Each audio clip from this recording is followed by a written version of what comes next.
Many people are completely unaware of the mysterious, unfathomably potent place from which all form, anything that exists in any and all realities, comes.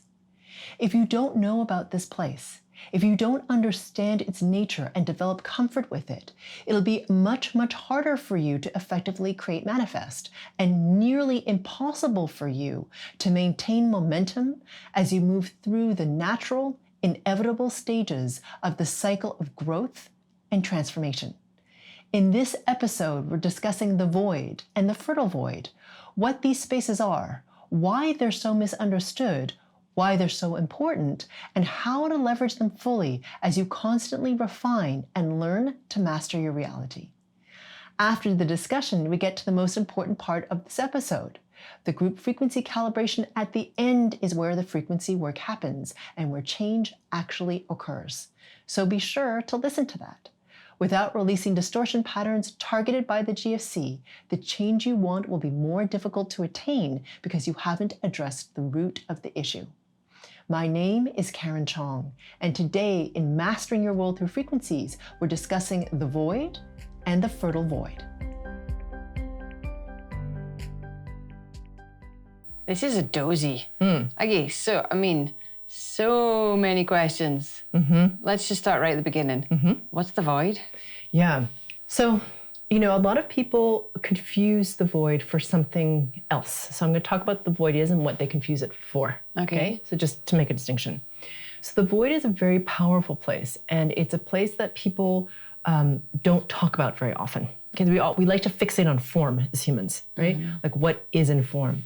The void is a very specific resonance. It's very feminine, and it's the place of absolute nothing and absolute potential. It is the place from which all form comes. Okay? So it's kind of like the womb. It's, there's nothing there, but yet form comes from it. The void is everywhere. So it's between all the dimensional orders. It's around the expansion of the universe. So you know how people are saying the universe is expanding, right? Form is expanding. Well, all around and throughout the universe is the void. And that void is coming into form in the form of the universe. So it's like all around the universe, which is expanding, is the void, which is becoming form, the universe. Okay? So the void is an extraordinarily powerful place because it's a place of dissolution as well, where you can release all of this stuff and go to nothing, reset, and then come into form at a higher level order. So the void is an extraordinary place. And it's also the place where, between incarnations, we can be in it, depending on how awake you are when you die, or as you come through into form. And it's a place where it's like a reset. You come through this space before you come into the embodiment or the next embodiment. And a lot of people, because they're so addicted to the embodiment and wanting, resolution or form or something like this, they come out of the void space too fast. They don't stay in it to allow it to be and to be gestate, let's call it, for long enough. And they prematurely pop out of it. Does that make sense? Ooh, kinda. Because when the way I'm hearing you talking, it's like a place you have to, place. It's a place somewhere. Yeah, but it's not. Yeah, I'm talking about it as if it's a place. It's a resonance. Okay, so it's a specific resonance that you can access. And because we are in form, I don't know how else to talk about it. Yeah. But it's a certain resonance, just like pure source is a certain resonance. Yeah. That you go through. I'm calling go through. So the void is a quantum space. It is both there and not there. So when you're focused on it, it's there. So if you can bring your resonance into it, bring your attention into it, then you can access the void quite easily. I just need to stop you there then. Yeah. Okay, so if I can bring my resonance into it, it's not bring your resonance into it.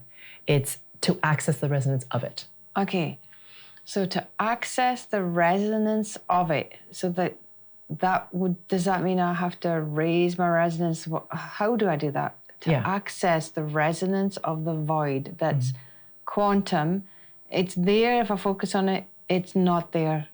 Or it is there, but I'm just not focusing on it. Yeah. Okay, so you're saying that it's a state of resonance. Yes. And I have to be in that same state to be able to access that. Mm-hmm. You know what my next question is? How do I do it? Yeah. So the way you do it is, well, I've given a lot of different retreats and a lot of different weekends where I actually pull people into the void. Oh, you can do that? Yeah, because the void is simply a resonance. Everything is, okay, I'm just gonna back up. Mm-hmm. Everything is a frequency resonance, everything, okay? Form, not form, dead, alive, whatever, doesn't matter. Everything is a frequency resonance. Pure source is a resonance. We are a resonance. We're made up of different resonance, actually. Okay, so we're like a symphony. We're like one beautiful sound, but it's all these different, you know what I mean? Disparate sounds that make that one sound. Yeah. The void is the same. It has a resonance. Right. Okay? So what happens though is because we're not ourselves resonating high enough, or we have too much distortion, or we're not even aware that the void is there, we can't resonate. We're not aware of its resonance, and we don't know how to resonate with it, meaning activate it within us. Does that make sense? Because the void is within you. Okay, it actually is within the field that is you, because you came from something. You know what I mean? You came from the void. Everything comes from the void. Everything that is formed comes from the void. Right. So you have it within you. And the more that you can access the void, meaning you know what that resonance is, you can feel it, be aware of it, sense it, imagine it within yourself. You can amplify it. And also, if you can clear yourself enough, you can enter it more intentionally. Does that make sense? Resonate with it more intentionally. Okay, why would I want to do that? If you want to clear distortion patterns faster. Oh, really? Mm-hmm. Ooh, that sounds good. Yeah. So why aren't we all doing that? Because we have too much, like I said, we're not aware of it. We have too much distortion. We're afraid of it. Whatever. There's a whole list of things of like why we can't access it. And for a lot of people, when we go into what I've called the death space, and people are afraid of the word death, but truly, when you go into the void, you are kind of in a death space because it's the absolute nothing and absolute potential. So the reason you want to access the void is because you can clear a lot of distortion pattern when you're in it, because it's that place of absolute dissolution, absolute nothingness, and all potential. So you can really do a tremendous reset in that place. And what I've noticed is as people do frequency work, when they rise up to a certain frequency resonance, they sort of go into what I call a death space, which is an aspect of the void. I mean, you know, that's what the void is. It's kind of like a big death space. It's absolute dissolution, nothingness. And then there is absolute potential. So they're in this space where things don't really, like they're in the space of absolute neutrality in a way, like more amplified than usual. You know, they don't have the same attachment to things. They don't have the same triggeredness or emotionality around things. They're much, much, much more neutral. There's like a heightened sense of neutrality because they're in that space where there's a lot of dissolution. And in that, when they're in that space, things sort of stop. You know, like life slows down a lot because you're in that space where you're supposed to be dissolving all those different patterns. And then when you're ready to pop out of that space, then you enter what I call the fertile void, and things start to move around you, but they reorganize to a higher level order. Okay, there's two things in there. Okay, go for it. One is, why would I ever move out of the void if A, I can get rid of my distortion part super fast, and I'm complete neutrality to, I mean, that just sounds like bliss. Yeah. You know, nobody's triggering me. This is all cool. I've got rid of my distortion. Why would I move out of that? Yeah. You know? So you move out of it because it's also very still. And we as humans feel a need for growth, okay? Because we're expressing and experiencing and wanting to be in life. So when you're in that death space or that void space, everything feels very like stopped, still. You know, it's very, very still. Yeah. Because a lot's happening, but again, the experiences of nothingness. Yeah. Right? So after a while, you're like, okay, I kind of would like something to happen. And just as you're talking, I'm imagining, you know, the high consciousness, pure source, God, whatever you want to call it, that wanted to experience something different. In that moment, I'm imagining, this is pretty boring. Let's do something different. Do something different. Yeah, exactly. Okay, so that was my first part. Second part, I heard you say fertile void. Yeah.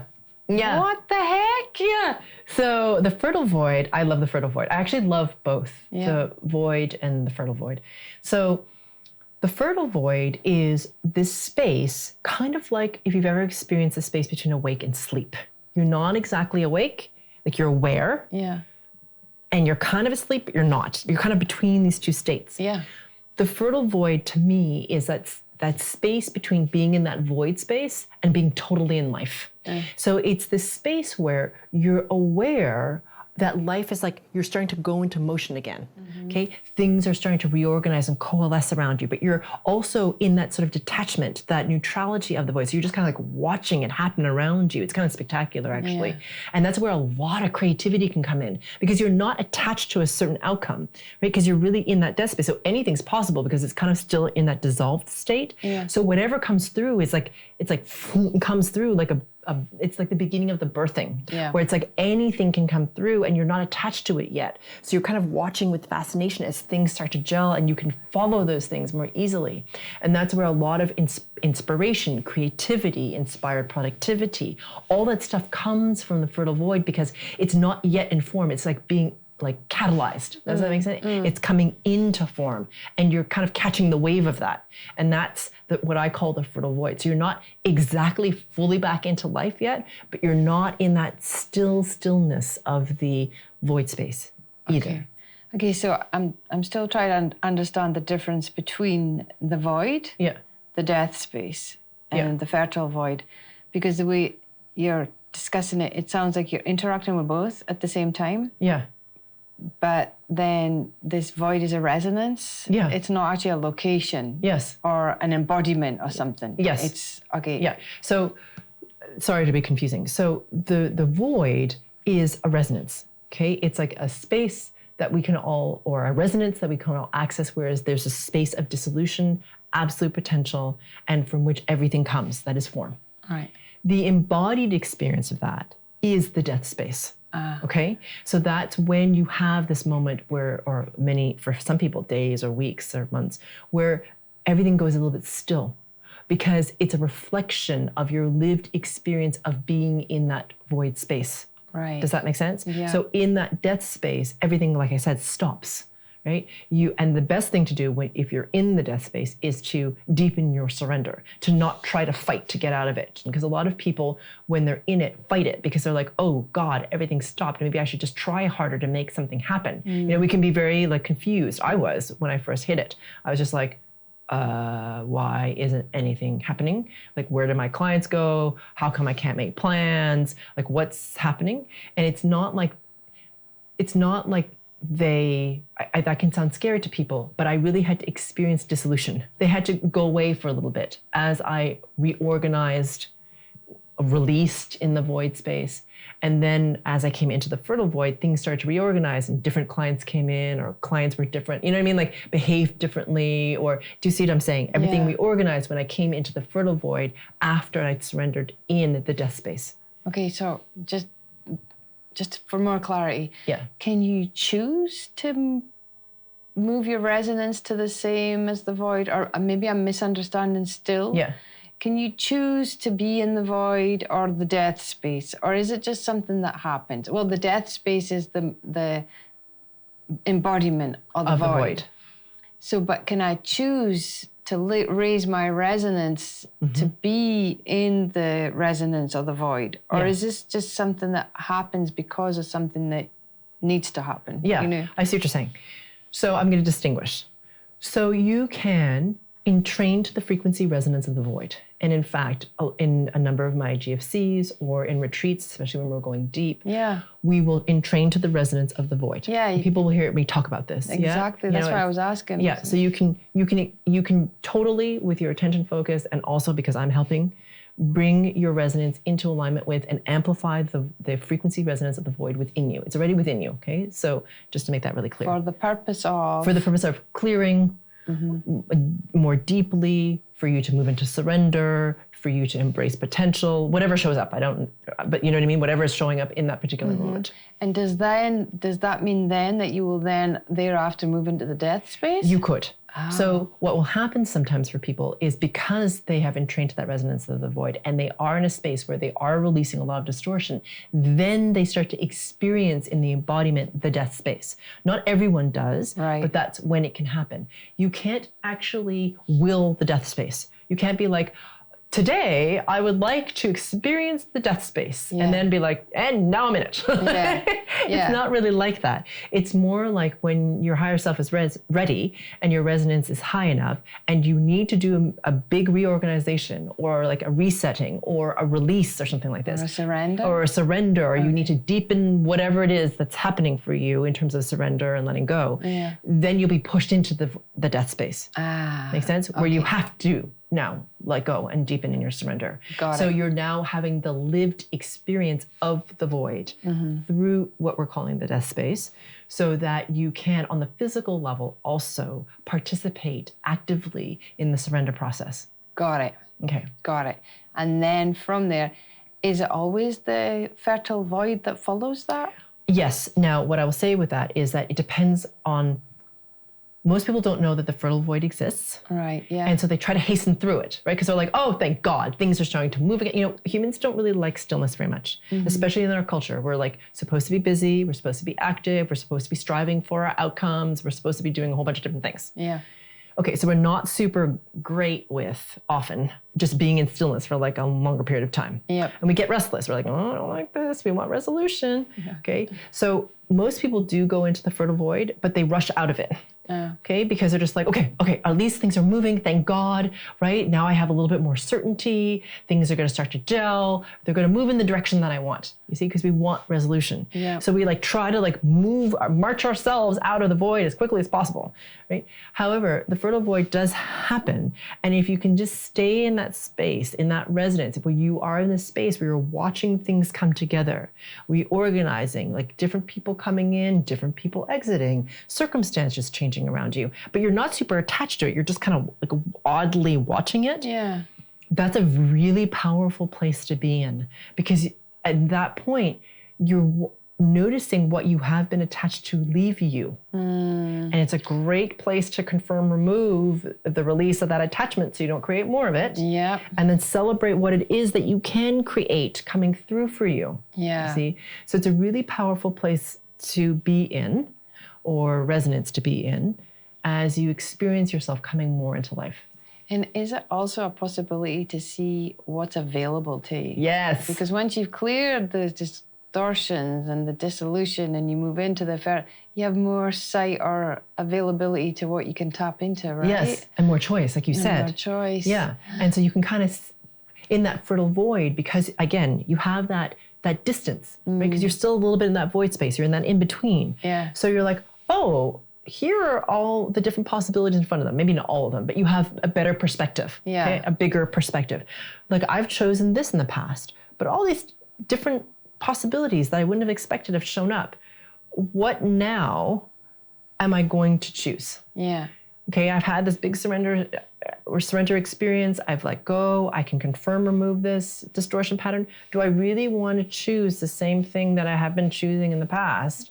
Or can I shift my focus into something else that's of a higher resonance? Do I want to create or co-create something where I'm more empowered, more brilliant, more abundant, more fill in the blank, you know, or whatever you want to experience?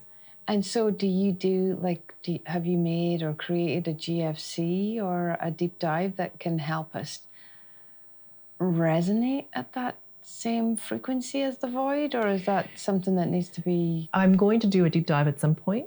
And in the interim, what I would say is the event that we gave called Stability, Growth, Opportunity, and Leadership Amidst Chaos really was a lot about tapping into that void, into that resonance of the void, to really use a time of chaos to release what it is that triggered us, so that we can become internally stronger, so that we can reorganize to a higher order and choose and co-create something better. So that particular event, which you can find on the website, really was a lot about cultivation of that resonance of the void within. So if you're curious about that, that was extremely pivotal. Actually, we had one, it's funny, one of the our clients, our community members who participated in that, she has her own acupuncture practice. Right.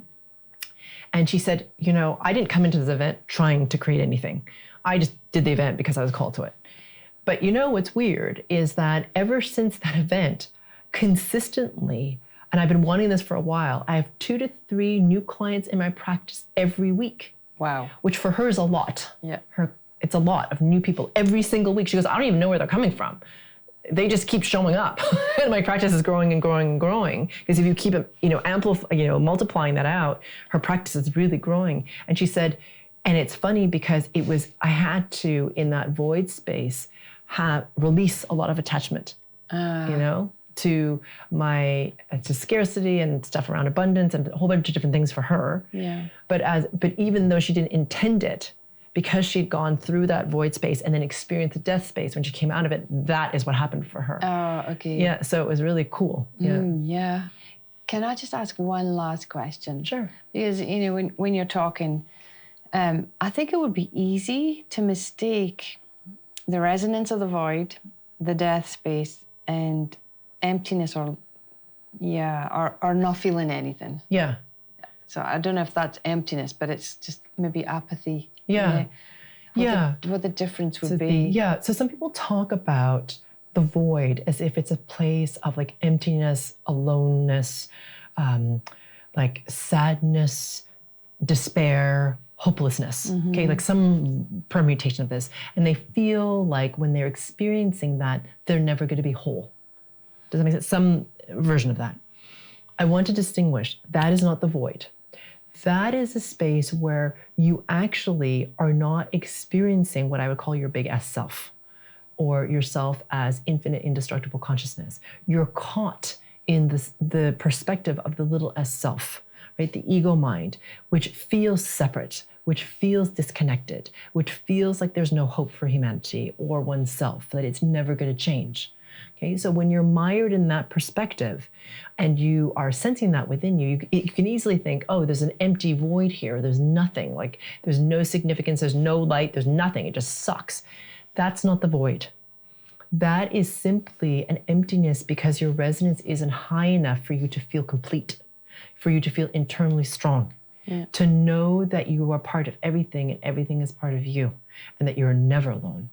So that's what you're feeling. And it's very, very distinct from the resonance of the void. And in the void, it's really funny because I've talked about it as absolute nothing, absolute potential, which it is, but it's also everywhere within the one. So even though there's like this expansive, vast stillness or nothingness, it's also humming with potential.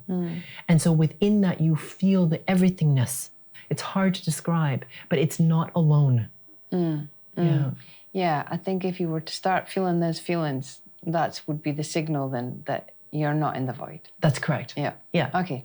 Yeah, I just wanted some clarity around that. So that I could tell the difference between this potential that's just sitting there, that's still expansive and still, but bursting with the potential, as opposed to very human feelings of despair and loneliness and there's nobody there with me, Yeah, exactly. And it's an important distinction to make. Oh, awesome. Yeah. Okay, well, thanks for that. I needed to have that clarity and understand really what the void is and then what this magic fertile void is as well. So. Yeah, and it's kind of amazing because both of these spaces are very, very feminine. And I don't mean it in a human sense. Yeah. It's just like things about to be birthed.